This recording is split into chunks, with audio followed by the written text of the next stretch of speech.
Olá, eu sou Eliud e esta é a leitura de Espinhos no Bosque Sagrado. Hoje leremos o capítulo 25, O Fim da Eternidade. No final da Apocalipse de João, o irmão de Jesus fala sobre uma outra grande cidade, esta sendo descrita como símbolo de um mundo perfeito. A cidade para onde foram levadas da terra ainda em vida pessoas como Elias e Enoque e todos os homens que o seguiam.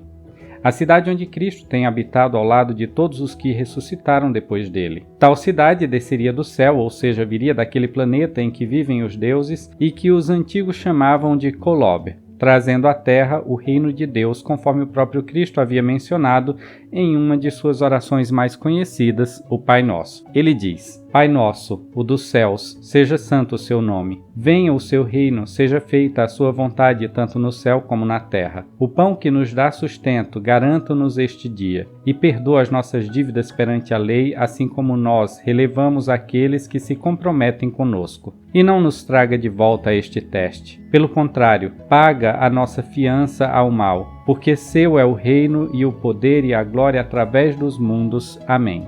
Nesta oração, Jesus chama o seu Pai e diz que seu nome deve ser santificado, ou em outras palavras, separado ou deixado de lado, pois cada povo lhe deu um nome diferente e, a despeito de como cada um o conhece, ele é o Pai de todos. Depois Jesus pede-lhe que seu reino, aquela grande cidade que João viu descer do céu, venha à terra e faça com que aqui os planos do Altíssimo se cumpram conforme foram cumpridos em outras terras como esta. E vendo-se rodeado de pessoas famintas, esquecidas por um Estado incompassivo e exploradas por um império ganancioso, pede que o seu Pai garanta a todos o pão que nos dá sustento, mostrando aos líderes das nações que um bom governante garante, antes de qualquer coisa, condições para que os cidadãos que estão sob seu cuidado possam se alimentar dignamente. Ciente da importância de seu próprio sacrifício expiatório, roga para que a fiança seja paga ao mal, fazendo referência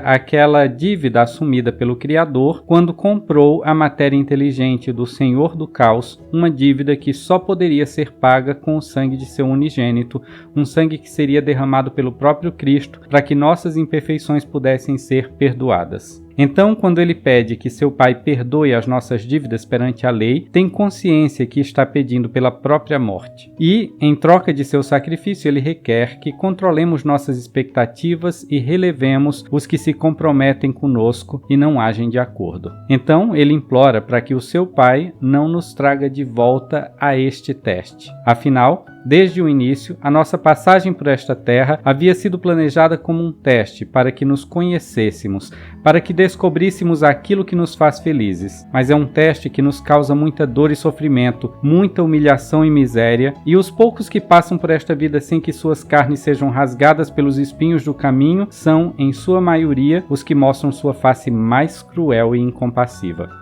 Por fim, Cristo nos lembra que os poderosos da terra têm apenas uma ilusão de poder, pois o verdadeiro poder é o de seu Pai. E sendo paga a dívida assumida com aquela serpente do caos que João chama de o mal, a matéria inteligente que dá forma a tudo que existe e é chamada no texto sagrado de glória, pertencerá finalmente a Deus através dos mundos que forem criados com ela. João disse: E eu vi um novo céu e uma nova terra, pois o primeiro céu e a primeira terra tinham ido embora, e o mar não mais existia, e Deus enxugaria todas as lágrimas de seu povo, e a morte já não existiria, nem luto, nem choro, nem dor, nem tampouco voltariam a existir, pois as primeiras coisas já tinham passado. E o anjo me carregou em espírito para uma grande e alta montanha, e me mostrou a cidade de Jerusalém descendo do céu da presença de Deus, tendo a glória de Deus, e o seu brilho era como o de uma pedra preciosa, como uma pedra de jaspe transparente, e a estrutura de seus muros era de jaspe e a cidade de ouro puro, transparente como cristal. E não haviam templos nela, porque o próprio Deus Todo-Poderoso e o Cordeiro eram seu templo. E a cidade não tinha necessidade de sol nem da lua para ser iluminada, pois a glória de Deus e do Cordeiro a iluminava. Aquela cidade satélite que descia dos céus, planando sobre o monte como a nave dos tempos de Moisés descrita por Joséfo, embora consideravelmente maior em extensão, era feita à semelhança dos grandes arranha-céus de hoje, hoje e era iluminada dia e noite com uma tecnologia estranha aos olhos de João, mas muito corriqueira aos nossos. Sobre a extensão dessa cidade, João escreveu: "E aquele que falava comigo tinha uma canaleta cilíndrica de ouro com a qual ele conseguia medir a cidade, os seus portões e o seu muro. E a cidade estava assentada em um tetrágono, cujo comprimento era igual à sua largura. E ao medir a cidade, até a canaleta foram por volta de 12.000 estádios. O seu comprimento e a largura e a altura eram iguais. E mediu o seu muro 144 côvados, medida humana que é a do anjo. A grande cidade, vista por João, assentava-se sobre uma base planadora que media cerca de 2.200 quilômetros de comprimento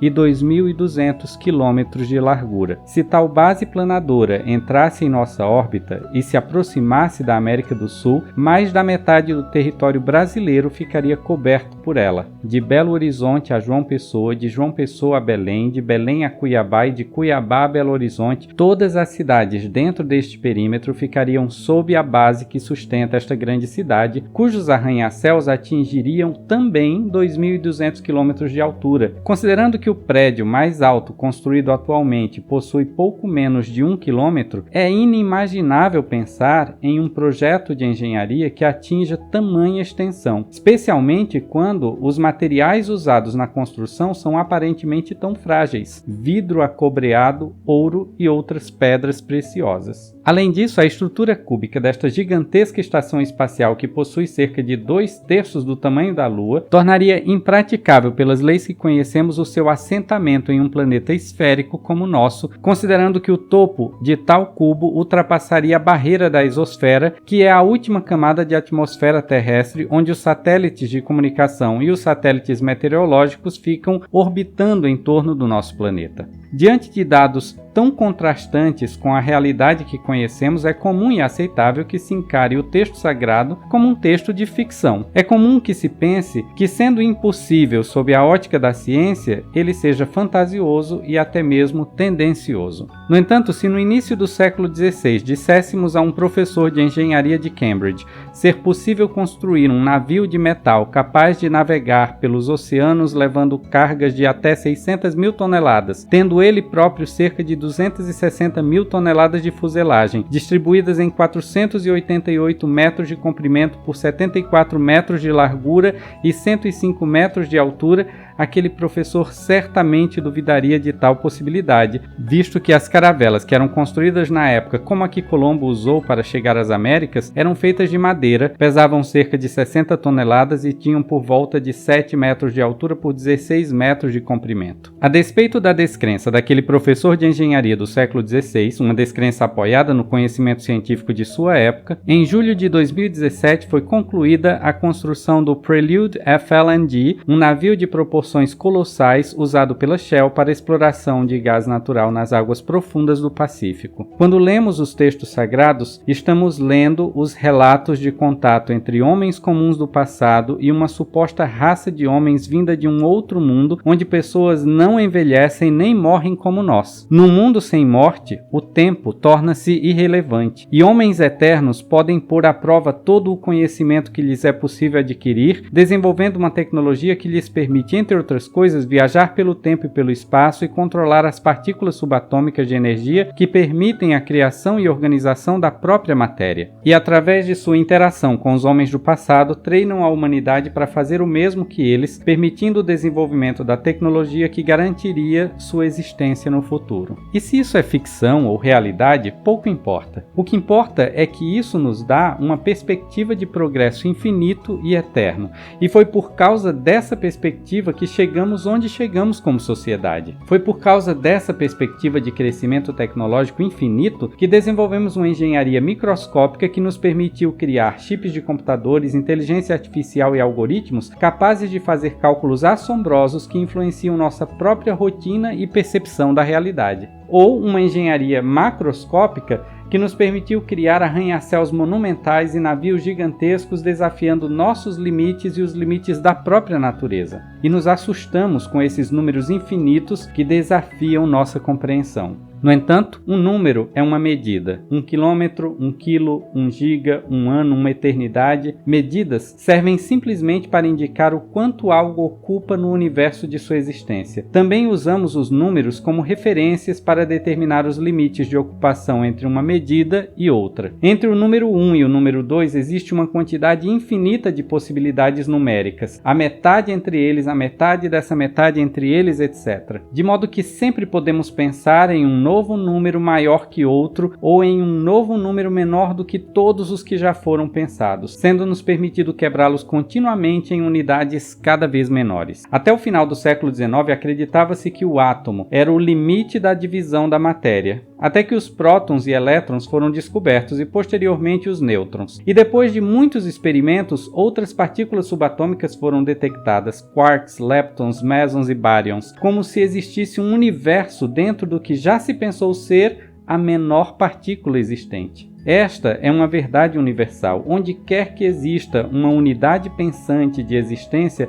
haverá uma outra maior do que ela, e o mesmo acontece na ordem inversa. Há, no entanto, um limite para essa progressão infinita, assim como os números 1 e 2 são o limite para todas as infinitas possibilidades numéricas entre eles. Uma eternidade, portanto, é uma referência com infinitas possibilidades dentro dela, mas, como qualquer referência, tem começo e fim. Quando vemos números em livros sagrados, eles nem sempre significam literalmente a medida que representam, mas servem apenas como uma referência simbólica cujo valor muda a depender do universo de cada possível interpretação. Por exemplo, no livro de Gênesis, na Bíblia, quando se diz que a Terra foi criada em 7 dias, não podemos esperar que a palavra dia represente um período de 24 horas, como a entendemos hoje, pois na própria narração da criação foi somente no 4º dia que a engrenagem celeste que controla as estações e o tempo terrestre foram sincronizadas com a Terra, permitindo a existência de dias de 24 horas como os conhecemos hoje. A própria definição de dia e noite nos primeiros dias da criação era apenas uma distinção entre a matéria que aceitara submeter-se às leis e a matéria que não se submetera a elas no processo de organização do novo sistema. E para entender isso, precisamos voltar aos conceitos do átomo. O núcleo representa sua massa, que é a matéria real, e os elétrons representam seu tamanho, que é a matéria projetada ou energia. Os elétrons, que são luz, vibram ao redor do núcleo num espaço escuro que chamamos de vácuo, de modo que há dia e noite,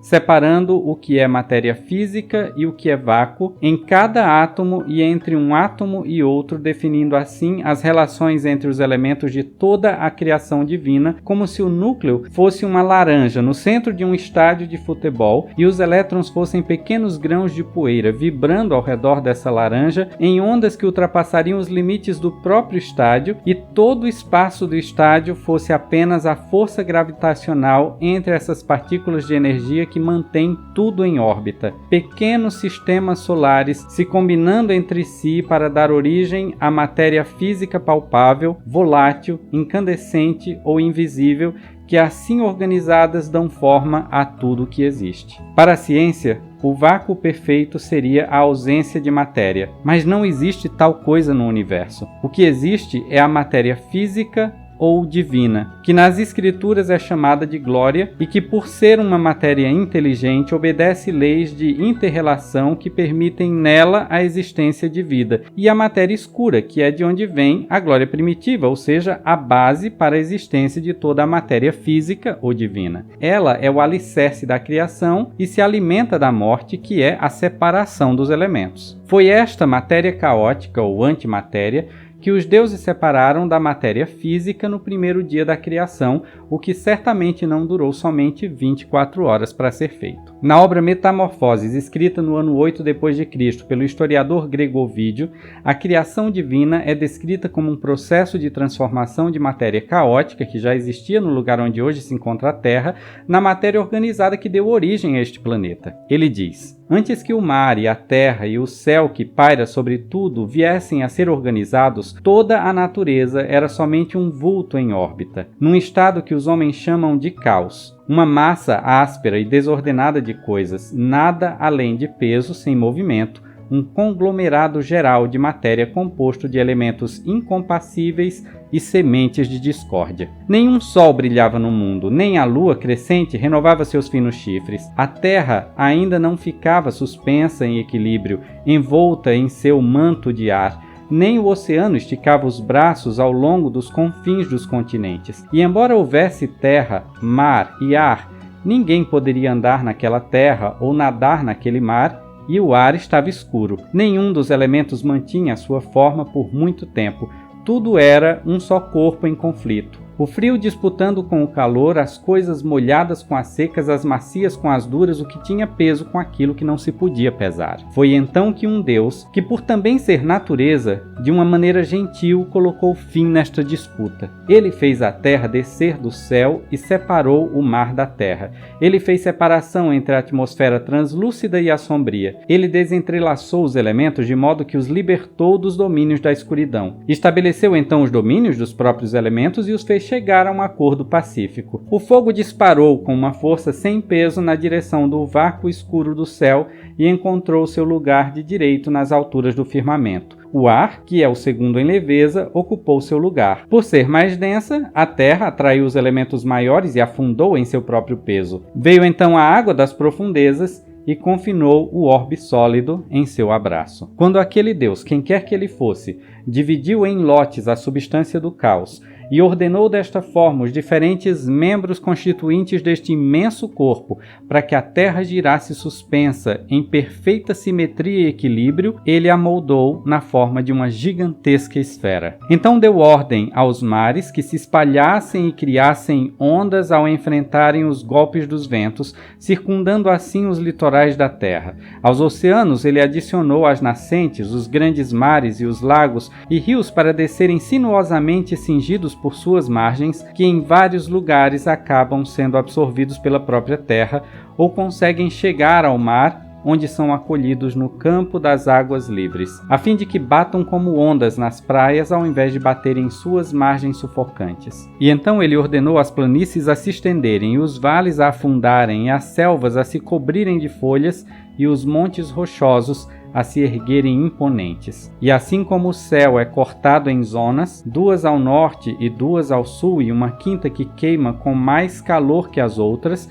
assim o sábio Deus dividiu o globo por igual, com linhas traçadas em sua superfície. Por causa do calor não se habita a zona mediana. 2 estão enterradas em neve, entre ambas pôs as outras, cujo clima temperado foi conseguido com a mistura do frio e do calor das zonas vizinhas. Cobre-as o ar, que é mais leve que a terra e a água e mais pesado que o fogo que queima no céu. Foi no ar que este Deus ordenou que as névoas e as nuvens se assentassem. Foi lá que ele colocou os trovões para aterrorizarem a mente dos homens e os ventos que causam os raios que queimam e os raios que a tudo iluminam. Mas o Criador não permitiu que os ventos tivessem domínio sobre todo o alcance do ar. Do modo como está, eles quase não podem ser impedidos de rasgarem o mundo em pedaços. Embora cada qual governe suas rajadas em diferentes rotas, tão grande é a rixa entre esses irmãos. O lugar de descanso de Euro é na terra do amanhecer, e ele percorre desde os céus da Arábia e da Pérsia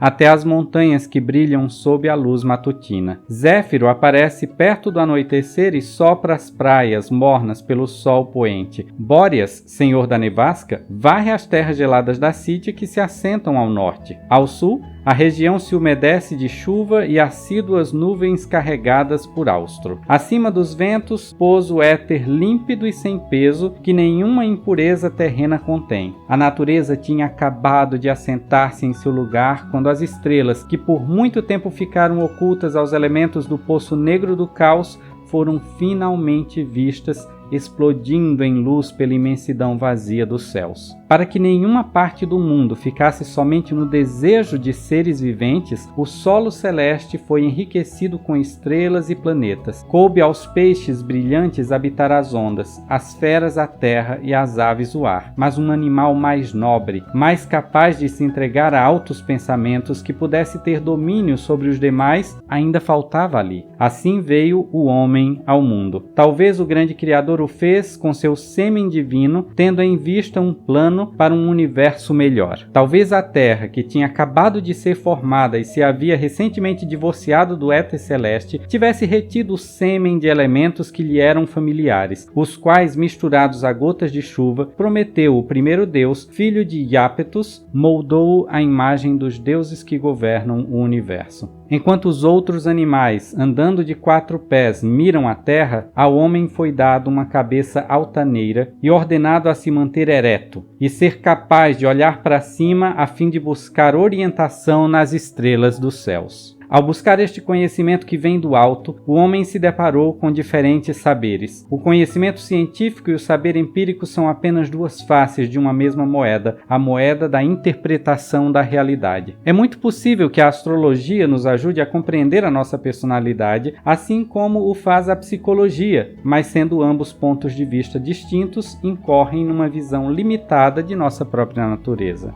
Os signos do zodíaco, isto é, o conjunto de características que a pessoa desenvolveu durante sua existência pré-mortal, que qualificam-na para nascer numa conjunção astral específica nesta esfera de existência mortal, são indicações que podem ajudar-nos a compreender melhor o nosso homem natural, que é a nossa realidade ou identidade carnal. E desse modo criarmos mecanismos que nos ajudem a controlar e direcionar esses impulsos, de modo a desenvolver nosso homem espiritual, ou seja, nossas potencialidades. No entanto, certos conhecimentos na mão de pessoas incautas podem servir como desculpa para comportamentos contra os quais elas não querem lutar. E nisto, a pessoa também está exercendo seu arbítrio.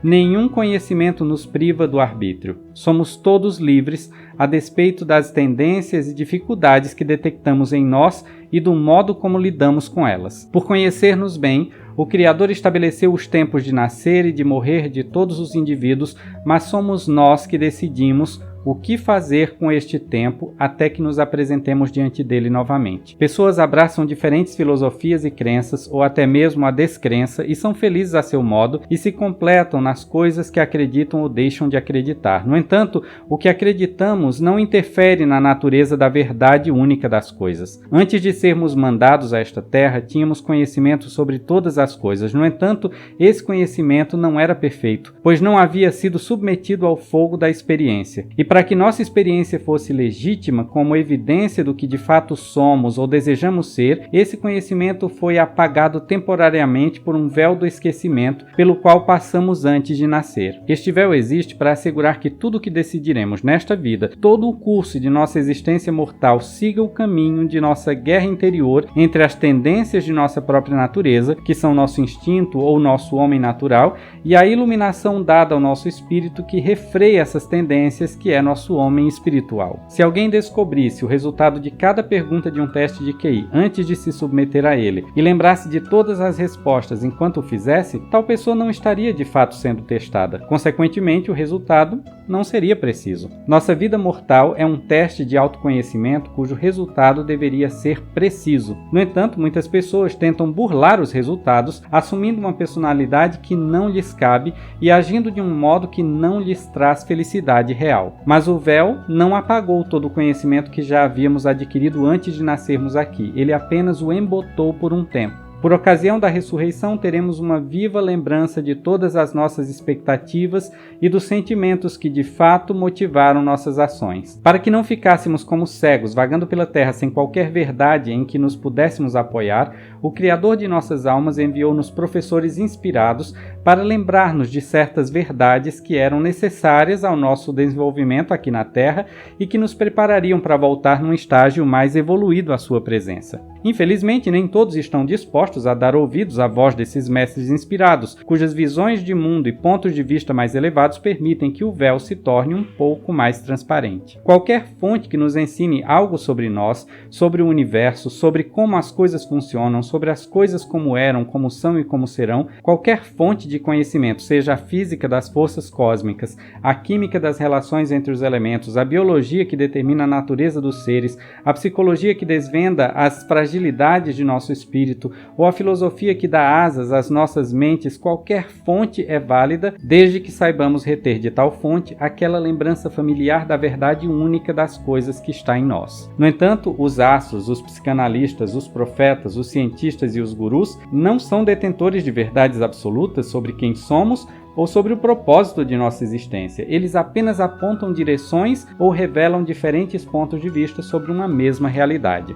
Não é fácil associar pontos de vista distintos. Por exemplo, para interpretar números divinos, precisamos ter um conhecimento profundo do cosmos, pois há sempre uma relação complexa de signo e significado entre eles. A Cabala hebraica estuda a relação entre números e palavras na Torá, já que as letras do alfabeto hebraico são usadas para representar números e esses números têm uma relação de conceitos muito significativa entre si. A letra Zayim é um 7 no alfabeto hebraico e é representada por uma espada invertida. A espada é o símbolo da perfeição, do progresso, do movimento.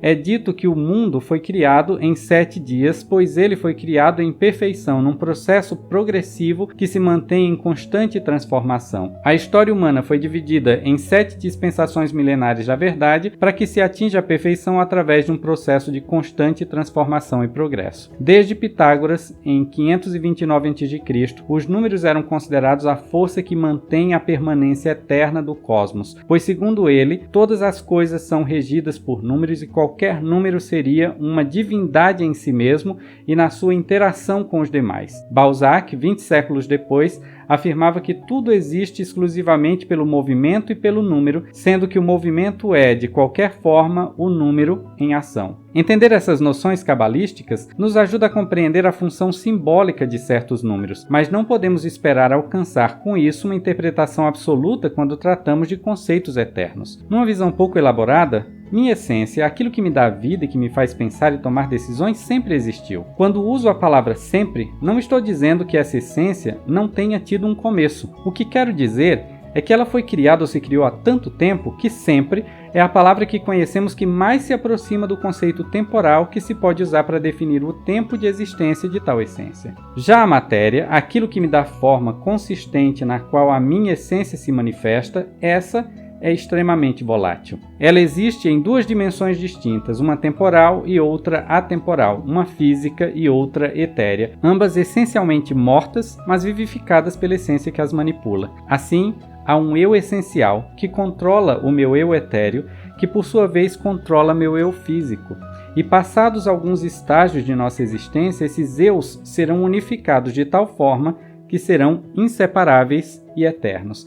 Se pudéssemos olhar de perto aquilo que chamamos de vazio nos universos ou fora deles, nos surpreenderíamos com a quantidade de matéria caótica que se prende e desprende de essências igualmente caóticas sem obedecer a quaisquer leis físicas que conhecemos. Desse caos desordenado, elementos essenciais foram escolhidos para dar forma à representação etérea de nossa essência, que assim passou a existir no éter cósmico. O pó disforme e caótico, sendo agora ordenado por uma essência igualmente disforme e caótica, ganhou forma tangível e foi se aprumando até sua forma perfeita. Cada nova instrução ocupando um espaço etéreo naquela forma etérea que passava a constituir nossa identidade proto-divina. Numa outra dimensão da matéria, nossos pais e mães terrenos, outros seres que já haviam evoluído de essência a ser etéreo e de ser etéreo a ser físico, adentrando e crescendo naquela dimensão da matéria, se alimentaram de animais, frutas, cereais e legumes, seres que também já haviam evoluído de essências a seres etéreos e de seres etéreos a seres divinos,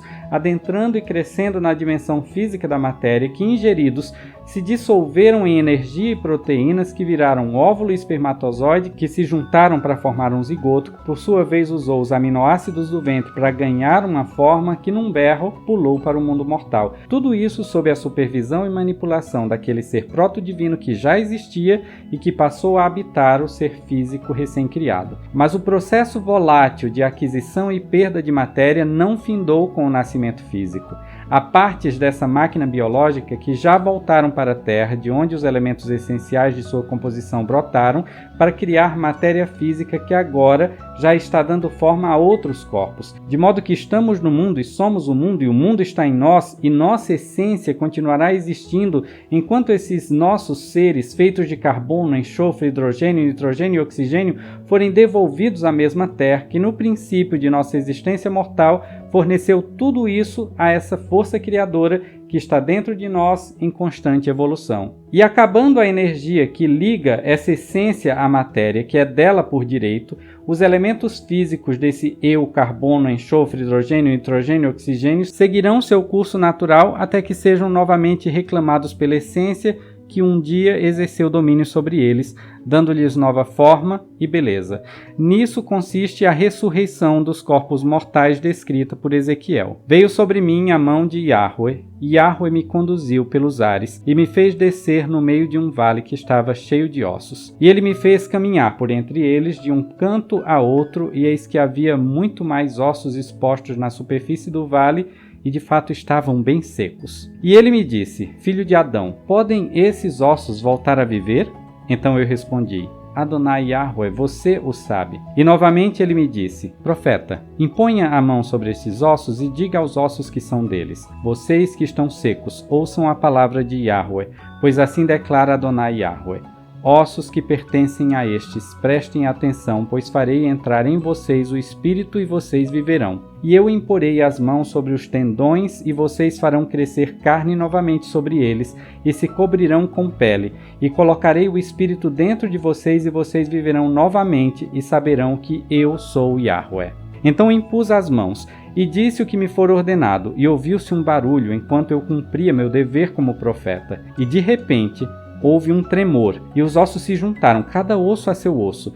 E eu observei atentamente e notei que os ossos estavam mesmo sendo cobertos por tendões e por carne, e logo em seguida foram cobertos de pele, todavia não havia espírito nos corpos recém-formados. Então ele me disse: Profeta, impõe as mãos sobre o espírito e cumpre teu papel como profeta. Filho de Adão, diga ao espírito: assim diz Adonai Yahweh: Espíritos, venham dos 4 ventos e recebam estes corpos mortos para que vivam. Então eu cumpri o meu papel como profeta, como me for ordenado, e os espíritos entraram cada um em seu corpo, e eles ganharam vida e se colocaram de pé. E havia tanta gente reunida ali que dava para formar um exército sem medida. E ele me disse: Filho de Adão, estes ossos são de fato toda a casa de Israel. Eles dizem: nossos ossos estão secos e nossa esperança se perdeu, fomos cortados. Por isso, diga a eles como profeta: assim diz Adonai Yahweh: eis que eu abrirei suas sepulturas e farei com que vocês saiam delas, meu povo, e os trarei à terra de Israel. E sabereis que eu sou Yahweh, quando eu tiver aberto suas sepulturas e os tiver tirado de seus túmulos, meu povo. E colocarei o Espírito dentro de cada um de vocês, e vocês viverão, e eu os conduzirei à sua própria terra. Então reconhecereis que eu, Yahweh, prometi e cumpri com minha palavra, diz Yahweh. Quando o texto de Ezequiel insiste que o evento da ressurreição dos mortos faria a casa de Israel perceber que Yahweh Adonai é de fato o ser eterno, ele está fazendo uma referência clara a Jesus Cristo, que seria o primeiro homem a ressuscitar dos mortos e que, por causa de seu sacrifício expiatório, venceria a morte não só para si mesmo, mas para todos os mortais, independente de crerem nele ou não. Já que, de fato, por meio de um homem a morte veio ao mundo, também por meio de um único homem veio a ressurreição dos mortos. Na ressurreição, corpo e espírito serão unidos de um modo que não mais se apartarão. Não importa se o corpo tiver morrido recentemente ou se tivesse decomposto totalmente, pois a matéria inteligente que um dia pertenceu àquele corpo se lembrará das leis de sua composição e obedecerá à voz daquele que ordenar sua reconstituição, para que siga adiante em seu processo criador por um universo sem fim. A vida mortal é um teste de autoconhecimento, e a ressurreição é o fim desse teste, o momento em que o conhecimento que teremos de nós mesmos se provará perfeito. Quando Yahweh diz que guiará o povo ressuscitado à sua terra, está falando daquela grande cidade vista por João, e de lá para os confins do cosmos, onde nossa contribuição for necessária. Ao falar deste teste em sua oração, Cristo implorou para que seu Pai não nos trouxesse de volta a ele.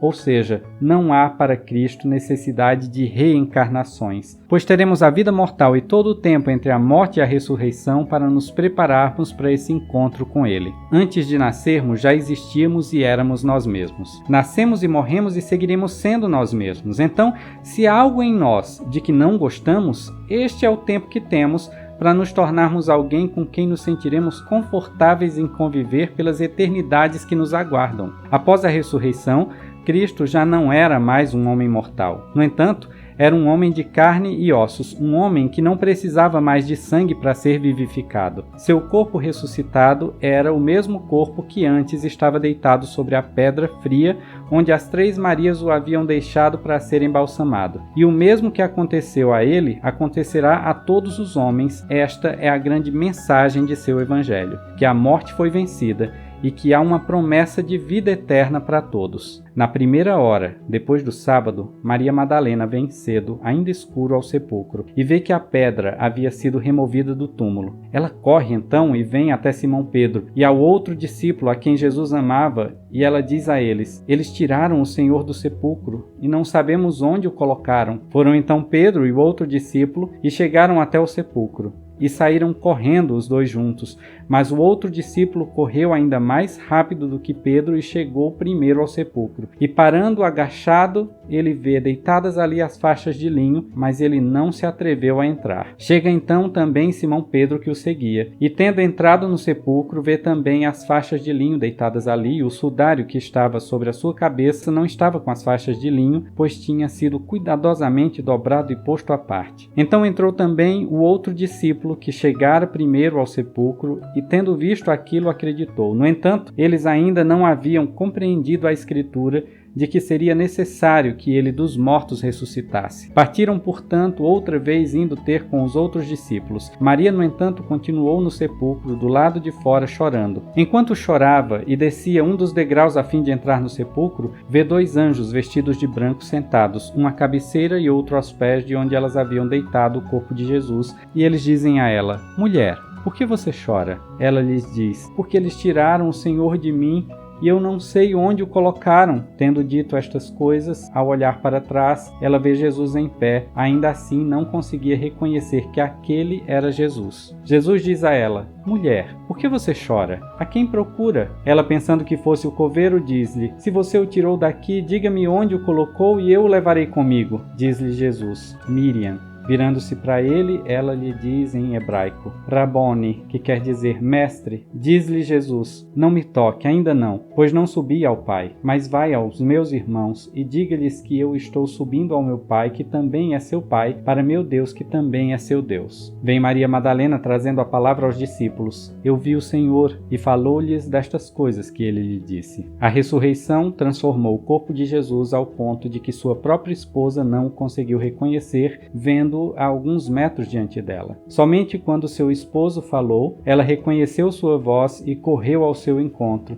mas foi detida por ele, muito possivelmente porque, por ser sua esposa, ela não se contentaria em somente abraçá-lo. Ao dizer à sua esposa que não o tocasse, pois ele não havia subido ao Pai, Jesus não estava se referindo à ascensão, que aconteceria cerca de 40 dias depois. Afinal, durante o tempo entre sua ressurreição e a ascensão, Jesus se deixou tocar por muitas pessoas. Muito possivelmente, ele se apresentou diante de seu pai ainda naquela mesma madrugada, antes de encontrar-se com as outras Marias que abraçaram os seus pés a caminho de Jerusalém. Antes de comer à mesa de Cleopas, depois de tê-lo acompanhado no caminho de Emaús. E antes de apresentar-se entre os apóstolos que no fim do domingo haviam se reunido em uma casa trancada, com medo de serem denunciados, perseguidos e mortos pelos judeus. Ali, Jesus comeu com eles e permitiu que tocassem nas suas feridas feitas pelos cravos da cruz que ainda estavam abertas em seu corpo recém-ressuscitado. Naquele novo estado corporal, Jesus, embora tivesse um corpo de substância física tangível, o mesmo que possuíra em vida, com todos os órgãos que compunham seu corpo mortal, já não estava mais preso às forças gravitacionais nem às leis que governam corpos físicos, pois seu corpo havia recebido um acréscimo de glória, e por acréscimo de glória devemos entender que onde antes corria sangue, agora corria uma nova substância, livre de oxidantes, que não permitiria que ele voltasse a envelhecer ou morrer, de modo que seu corpo se tornara como o corpo de seu Pai, o cabeça dos deuses, sendo o próprio Cristo agora um Deus como ele. E por ser um Deus, tinha conhecimento perfeito e controle total de toda a matéria inteligente da qual era composto. Para nós, seres mortais, que só concebemos o movimento nas direções relacionadas com as 3 dimensões do espaço físico,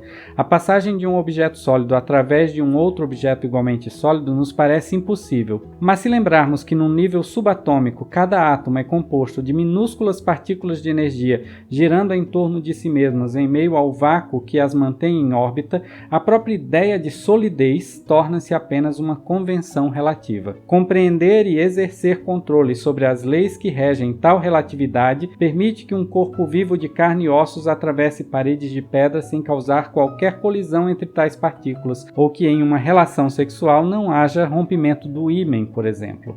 Após 40 dias visitando seus discípulos em Jerusalém e em outras partes do mundo, chegou a hora de deixar de fato a terra e subir ao encontro de seus pais celestes, para juntos prepararem as muitas moradas que receberiam todos os homens que fossem ressuscitados a partir de então, de acordo com o nível de felicidade que cada um se preparasse nesta terra para viver pela eternidade. É importante entender que, apesar de muitos mortos terem voltado à vida antes e depois de Cristo, Jesus foi o primeiro a ressuscitar de fato. Aqueles que voltaram à vida nas Escrituras, como o filho da Sunamita, a filha de Jairo, o filho da viúva de Naim e Lázaro, todos esses foram ressuscitados como são ressuscitados aqueles que sofrem paradas cardíacas ou respiratórias e são atendidos por bombeiros, salva-vidas ou paramédicos. Apesar de terem cruzado o véu que separa vivos e mortos e terem tido um breve contato com a dimensão etérea que recebe os nossos espíritos quando o nosso corpo físico e nosso espírito eterno são separados pela morte, foi-lhes por algum motivo permitido voltar. Isso, no entanto, não lhes garantiu o dom da imortalidade, ou seja, eles eventualmente morreram novamente. Nem tampouco seus corpos foram transformados, recebendo um acréscimo de glória que lhes permitiria a liberdade de agir com seu corpo físico da mesma maneira que agiam com seu corpo espiritual. A ressurreição destas pessoas foi, na verdade, uma vivificação que lhes permitiu viver mais um pouco. Já a ressurreição de Cristo lhe permitiu ser a primícia de todos os que ressuscitaram depois dele, podendo cada um deles agora ser ressuscitado para a imortalidade, recebendo um acréscimo de glória e resgatando seu corpo físico para não mais o perder. E eis que o véu do templo foi rasgado do topo à base em 2, e a terra tremeu e as rochas se partiram, e os sepulcros foram abertos, e muitos corpos dos que haviam falecido em santidade levantaram-se e, tendo saído dos sepulcros depois da ressurreição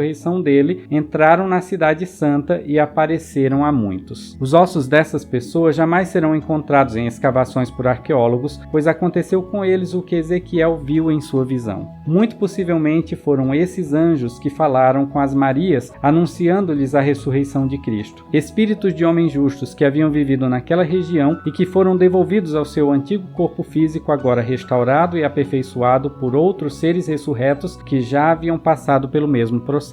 E aconteceu que, enquanto elas estavam perplexas por terem encontrado o sepulcro vazio, eis que os 2 homens se puseram de pé diante delas em vestes brilhantes. Elas ficaram ainda mais aterrorizadas e caíram por terra. Eles lhes disseram: "Por que vocês buscam o vivo entre os mortos? Ele não está aqui, mas foi ressuscitado. Lembrem-se de que ele disse a vocês, quando ainda estava na Galileia: assim diz o Filho do Homem, convém que eu seja entregue nas mãos de homens pecadores e seja crucificado para ao 3º dia ressuscitar." E elas lembraram das palavras dele. Embora lembrassem de suas palavras, nem todos os seguidores de Cristo haviam entendido a natureza de sua mensagem. Aquele povo sofrido e oprimido fora ensinado por toda a vida a esperar por um Messias político, um Senhor dos exércitos que viria para libertá-los da espada e do jugo de seus inimigos. Cristo, porém, estava lhes oferecendo o milagre da ressurreição e a possibilidade de viverem ao seu lado num reino onde cada um pudesse viver segundo os padrões de felicidade que melhor se encaixassem com sua personalidade. No entanto, os desafios da vida dura que levavam esses povos humilhados e oprimidos por outras nações não lhes permitiam entender tão simples conceito. Eles estavam mais preocupados com os impostos que César lhes impunha, fazendo com que,